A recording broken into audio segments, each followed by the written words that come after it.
Hello, I'm Langston, and I'm back on my channel, Military Election Forecasting. Today, I'm going to be giving you guys an update of where we stand in the presidential race.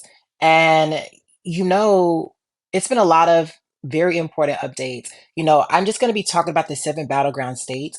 I'm going to be calling two states. I'm not going to give my final presidential election prediction video until later on. I will be giving my Senate one very, very soon. So, make sure to tune into that as well. But when I'm looking at the data right now, things are going to be, quite close. Like it's a very competitive race. I do want to, talk about and go more in depth into a lot of the states. So the first states I want to talk about, these are states that I don't think that either campaign has a realistic chance of winning. I talked about this on my channel yesterday, like on my community post. I don't think that Donald Trump's chances in Michigan is going to happen. And I don't think Kamala has a, good chance in North Carolina. In Michigan, black turnout in Detroit has just been way too high for Republicans to have a chance of winning. And, Detroit, turnout in Flint, turnout in numerous cities, black majority cities around Michigan is just high. And you've had an expert in Detroit politics. She said that in 2022, the turnout is going to be 5 to 10% less than it was in 2020. I mean 2018, I'm sorry, and it ended up being 7%. She said that she believes the turnout is going to be tens of thousands of votes higher in inner city Detroit than it was in 2020. That's just very, that's almost impossible for Trump to overcome, regardless of how well he does with working class white voters across the state. And I also want to, point out that Trump is going to lose ground in Oakland, like he's going to lose ground in Kent, in Ottawa. He did that, in 2020, and even in 2016. If you go back, he lost ground in those counties. So these are, suburban counties that are getting more and more blue, and they're probably going to net Kamala more votes than they netted Biden in 2020. And I do think Trump will gain ground in the working class rural parts of the state, but he should, the fact that he's ending his campaign in Grand Rapids is just delusional because, in 2016 he lost ground there. In 2020 he lost ground there. So it's like, why would you end your campaign there? Like Michigan it's a lost cause to Donald Trump, in my opinion. Same thing for North Carolina, kind of opposite reasons, where black turnout is just not high enough. Like I'm not buying it. And it's a lot of delusional Democratic strategists who just are so confident they're going to win North Carolina, and it's just like the numbers aren't there. And for Democrats to win North Carolina, they would need for black turnout to be better than it was in 2020, or at least the same.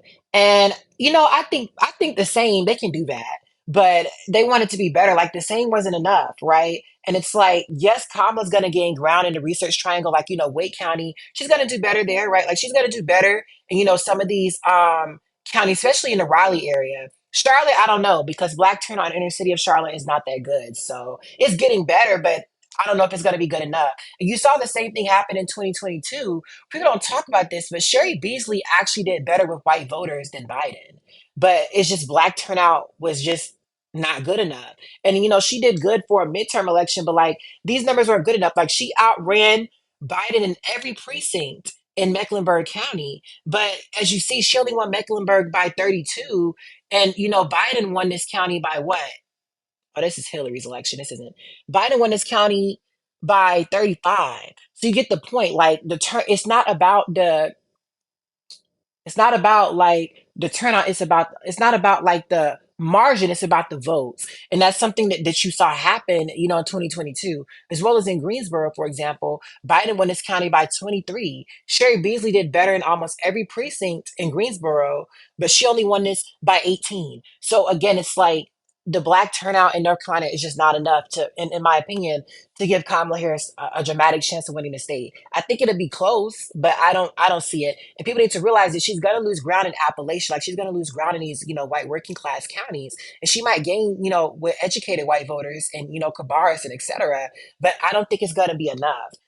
She's also going to lose ground in the black belt. Democrats have done a decent job, so I think that they stand a good chance of winning the House election here. But again, like rural black turnout across the South, there has been some, some issues. But I do want to point out that most of these voters do vote on election day. So right now, I think Democrats should hit around their 2020 totals with these voters. But regardless, like 2020 wasn't enough. Like, and Kamala started from a 75,000 vote disadvantage, and I don't see how she's going to net that. The same way Trump is not going to net 150K advantage in Michigan. So that's the point. And why Kamala is still going, like she's going to campaign. I think she's campaigning in Charlotte today, and I'm just like, why? Like it's to a point where it's like these campaigns need to be realistic about where they are. Donald Trump has spent a lot of time, campaigning in New York, in Virginia, and New Mexico. It's like this obsession with winning Virginia and New Mexico, and it's like even the Republican posters have Trump losing these states convincingly. So it's like I don't understand like why he's so obsessed with it. It's the same way that Hillary was obsessed with flipping Republican states in 2016, like it's not going to happen. And that's kind of been a very big issue with the Trump campaign has been, kind of delusion. So, that's North Carolina and Michigan. All the other states are up for grabs, and I'm gonna go through them. So Democrats just hit their 400K firewall in Pennsylvania, which is a very good thing. Uh, Republicans are really overestimating their chances in Pennsylvania. I want to say that. But I do want to say I think Trump does have a, probably 30 to 40% chance of winning the state. The problem for Donald Trump is, I've talked about this, is these counties, like the Philadelphia suburban counties, Montgomery, Delaware, and Chester, as well as Allegheny. Like those four counties are really what's holding Trump back because Democrats are going to hit their 2020 totals here. Like these educated white voters in these counties, they're going to vote. So you get what I'm trying to say? Like they're going to vote. Like these aren't low propensity voters that they're going to turn out. So Democrats are going to hit their turnout here, there. But the problem for Republicans is, can Trump really get the turnout he got in 2020 in these counties? And that's kind of the problem. But you have to realize, even when he got the turnout in these counties, he still lost by 80,000 votes. So you get the point. That that's kind of the issue for Donald Trump. But I want to point out on the flip side is, what is black turnout like in inner city Philadelphia? That is going to be a big question. And Democrats, you know, they feel confident in what they're going to get out of Philadelphia. They do. And I mean, looking at the numbers right now, they've done a pretty decent job, at least with the mail in ballots and stuff like that. So that's kind of the issue. So when looking at the numbers, it looks like Kamala is nearly favored in Pennsylvania, primarily because of the fact that I don't think you're going to see black turnout in Philadelphia collapse. And, she's going to gain ground in the educated parts uh, of Pennsylvania. People need to realize that I calculated this, but more than 40% of all the votes cast in Pennsylvania came from the Philadelphia suburbs in Allegheny. So everything else in the state put together didn't equal that. I do think Trump can win Erie. Northampton's going to be a little bit of a tougher lift for him. It's a more educated county and it's, kind of suburban. And, a lot of people from New York are moving to Northampton. So, yeah, I'm trying to say, like, Northampton's going to be a tougher lift for him. I do think he's going to cut the margin in Lackawanna and Monroe County. He's going to lose Center, Dauphin. They don't net that many votes. This is going to be a county to watch. Cumberland. As you can see, it's quite left trended 7 points to Biden in 2020. So, suburban county of Dauphin. So this is going to be very interesting to watch. But when looking at the numbers, Trump is not out the game. Like it's going to be very close. But Kamala does have the near advantage. But I'm not predicting it as of yet. I'm just looking at the numbers and just giving y'all, just inferring with you guys as to what to look for. But that's kind of the issue for Donald Trump is like, how many more votes can he really get out of these areas? And the thing is, can he even get to his 2020 numbers? And Republicans need to understand that like Democrats are going to get here. Like they're going to get the numbers in those counties. The issue is black turnout in Philadelphia. That is what Democrats are afraid of. But the educated voters in the Philly suburbs and in Allegheny, Democrats are going to turn those voters out. And Trump is likely going to lose ground from 2020 that he got in these counties. So if he messes around and loses Montgomery by 30 and he loses Allegheny by 23, like it's going to be very difficult for him to win Pennsylvania statewide. So that's Pennsylvania. Arizona's another state where, it's been a lot of Republican illusion where basically you keep hearing people say, oh, more Republicans are voting than Democrats. Look at Republican firewall. But people need to realize that there's like more than 400,000 more Republicans than Democrats in Arizona. Democrats win Arizona because they convince so many moderate Republicans and independents to vote for them. They don't win because of the turnout battle. Like Democrats would lose Arizona by a lot if voters voted by party. So I don't I think that that's kind of some delusion going on. And you're looking at the polls, like the polls in Arizona have dramatically tightened. They have. And a lot of the same polls that had Democrats losing Arizona in 2020, I mean 2022, have Kamala winning. Or, for example, a very, very good poll in Arizona. This poll had Katie Hobbs losing by two, and they had Mark Kelly winning by two. And this poll has Kamala being down by one. And that's kind of the issue was like, I do think Trump can gain ground in Santa Cruz and Yuma, but these counties don't really have any votes. The issue for Donald Trump is Maricopa. That is going to be the key because, 10% of Republican support for Kamala is the minimum.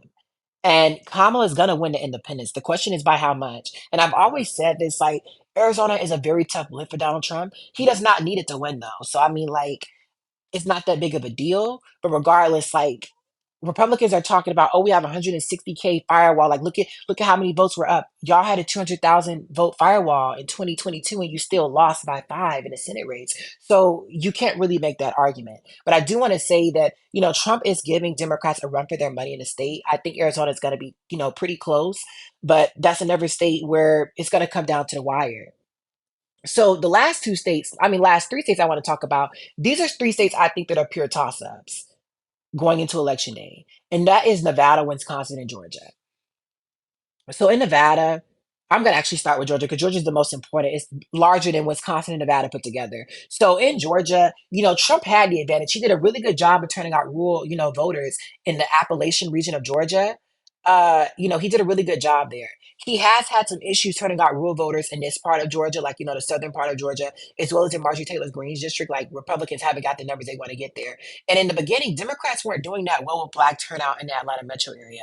But in the last week, like, black turnout has soared across Georgia. Like going into this week, only 600,000 black people voted. Now, more than a million have.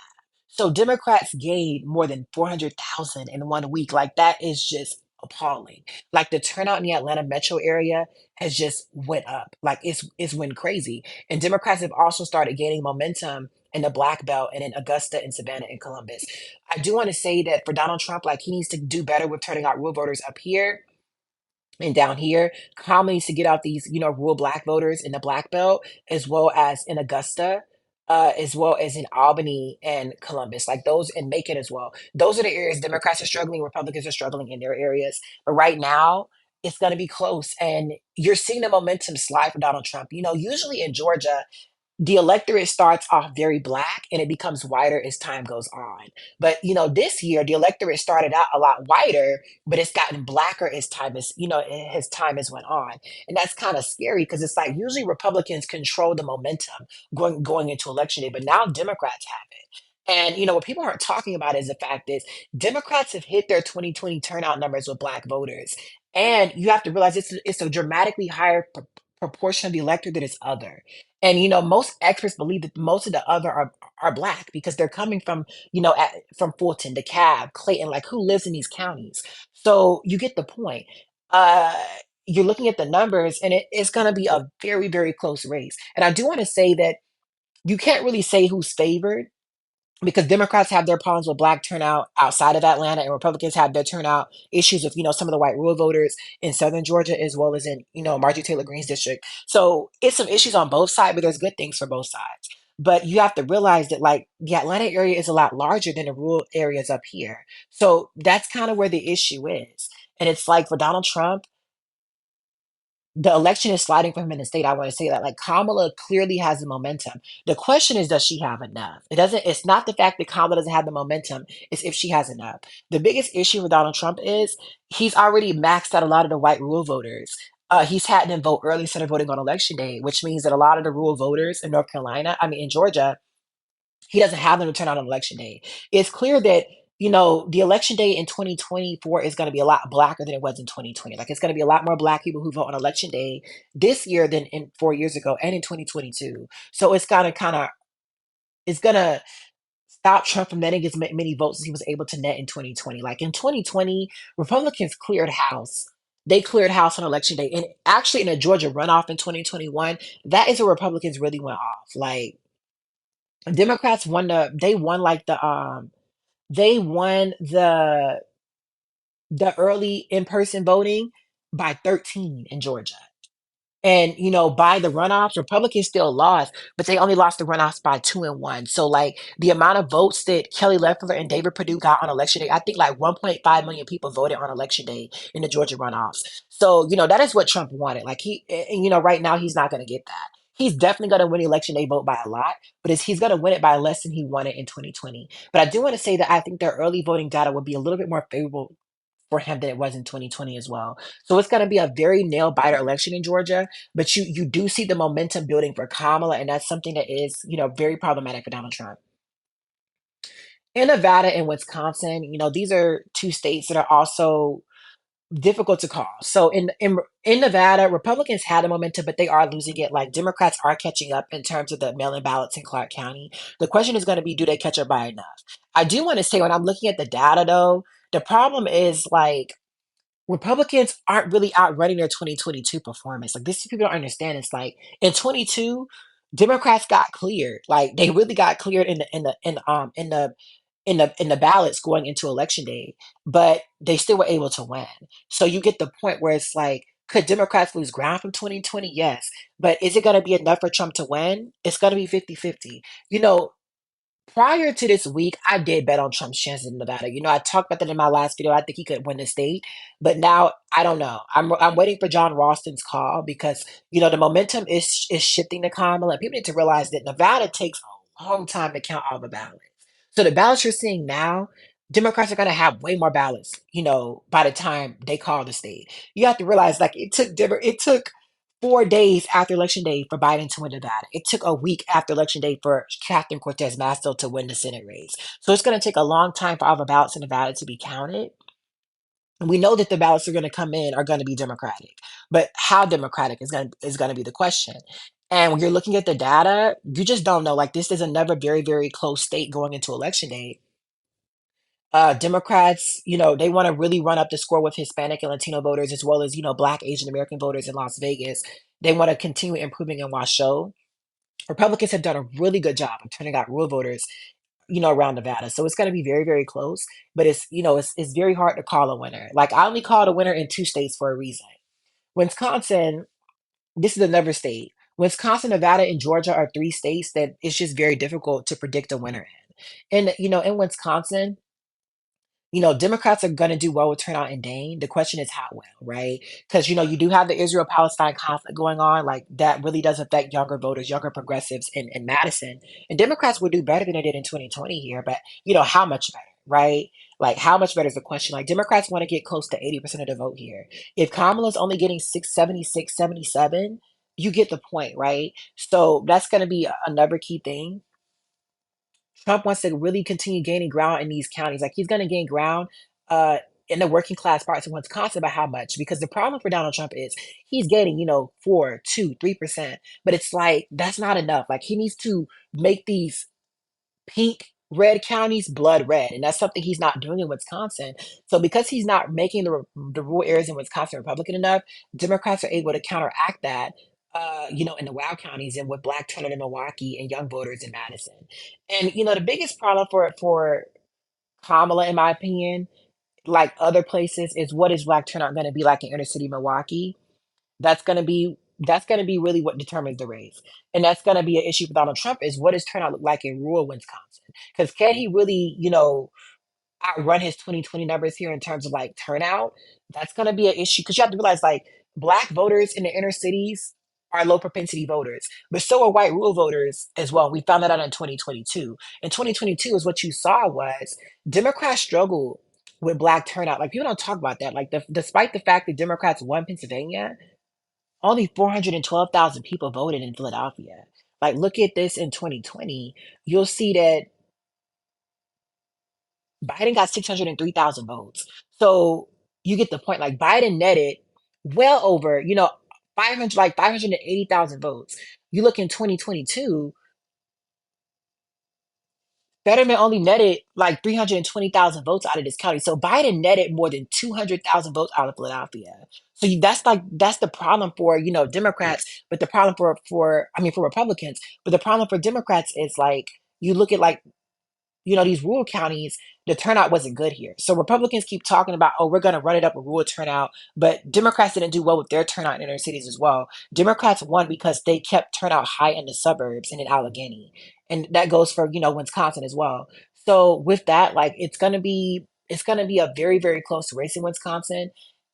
Part of me is leaning towards Donald Trump in Wisconsin. I know that's very controversial. I could see how Kamala wins it, but I don't know. Like it's gonna be very, very difficult to call a winner. I'm gonna be calling obviously on election day. You know how accurate I try to be with my predictions, but I wanted to break down all of the competitive states for you guys. So right now I think that going into election day, we're starting off at 241 for Kamala and 235 for Donald Trump. Anyway, thank you guys so much for tuning into this video. Please like, comment, and subscribe down below. Make sure to tune into my Senate prediction video that's going to be coming out very soon. Have a nice day, you guys. Goodbye.